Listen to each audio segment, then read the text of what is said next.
You may have heard of Amyl and the Sniffers, an Aussie punk rock, pub rock act out of Melbourne. I actually went through a period of listening to them quite a lot. Outwardly, they have the classic punk rock attitude, a total don't give a damn, I don't care what you think air. Frontwoman Amy tears across the stage, belting out her out-of-key lyrics in that unmistakable Australian accent. Their music videos also portray a don't care attitude, like the one featuring Canadian actor Stephen Ogg of Grand Theft Auto and The Walking Dead fame, stomping across Los Angeles. And I guess that's why the band are becoming incredibly popular across the globe, especially in Europe and North America. But here's the rub. Like most things I show interest in, I've started noticing that the band has become incredibly woke. Well, I say the band. Whenever I see an interview, the men almost don't speak. It's mainly Amy who dominates the conversation. I guess that's how they like it. Take, for example, the most recent ARIA Music Awards, the Australian equivalent of the Grammys. This is an awards ceremony like many others in the Western world that has become visibly woke. Perhaps I'm biased, but I don't think so. The reality is simple. In recent years, if you're an outspoken conservative band in Australia, you won't get nominated, and you certainly won't win.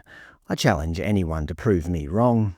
The irony isn't lost on me. An awards ceremony that prides itself on being inclusive seems completely happy to exclude people with a different political opinion.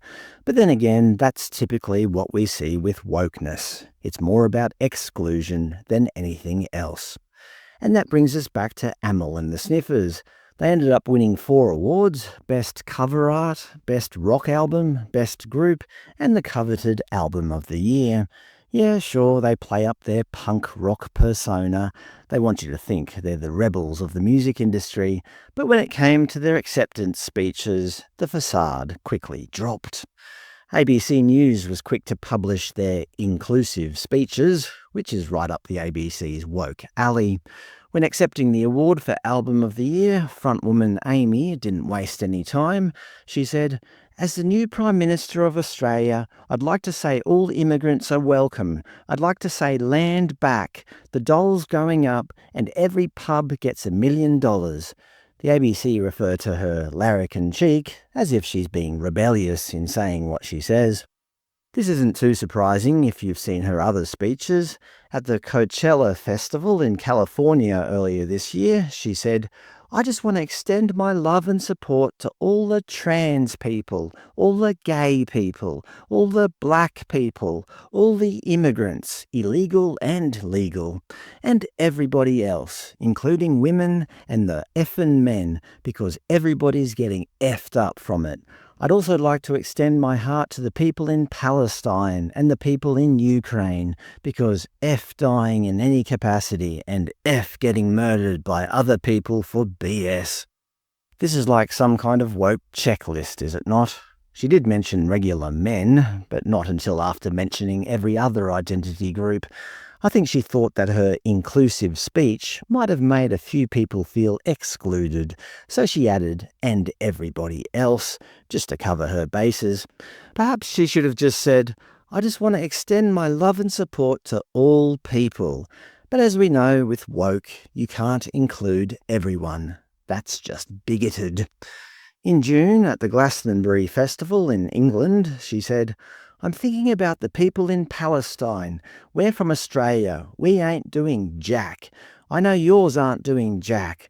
I think about schooling and I think about media and I think we don't learn nothing about colonisation or sexual education. We don't learn any of the right things.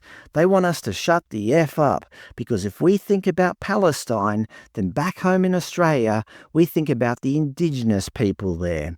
And we think about the fact that us as whiteys, we're the effing colonisers, and that's disgusting."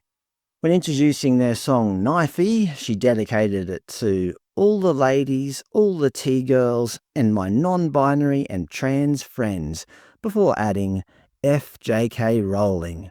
What? She doesn't like Harry Potter? Anyway, as you can see, Aussie punk rock has not only turned woke, it's become the establishment it pretends to rage against.